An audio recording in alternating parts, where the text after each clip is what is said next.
One thing that I often hear from many leaders that I work with is, I don't have time. I'm too busy. I'm struggling with my to-do list as is. How do you expect me to fit the development into this?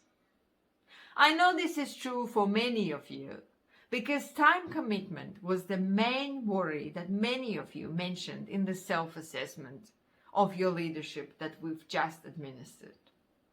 So I decided that I want to share some very quick tips for fitting leadership development into your life as a busy professional.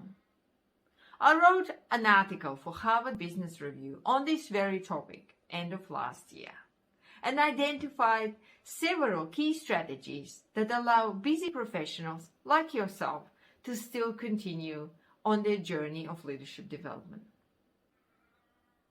Number 1, identify your focus areas.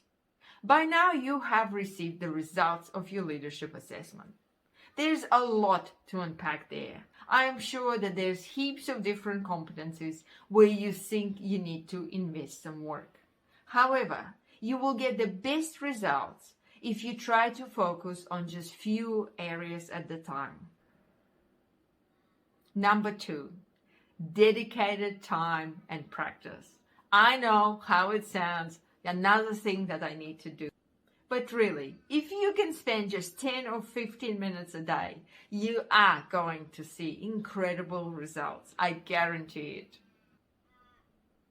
Number 3, experiment. This is my favorite one. I'm a big fan. What we mean by experimenting is trying to change a very small things about your behavior as a leader and see how you go. So conduct a behavioral experiment.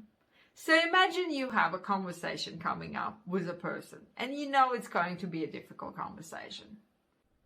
Try to pick 1 or 2 things that you will do differently in this conversation. Do them, see how you go, reflect on the results, and then either adopt a new practice because it worked or discard it altogether and try something else next time. This way you can introduce very small micro-learning experiments into your daily routine and it's not going to take much time at all. For more tips and tricks, please read my HBR article, which we have attached for you in the resources section.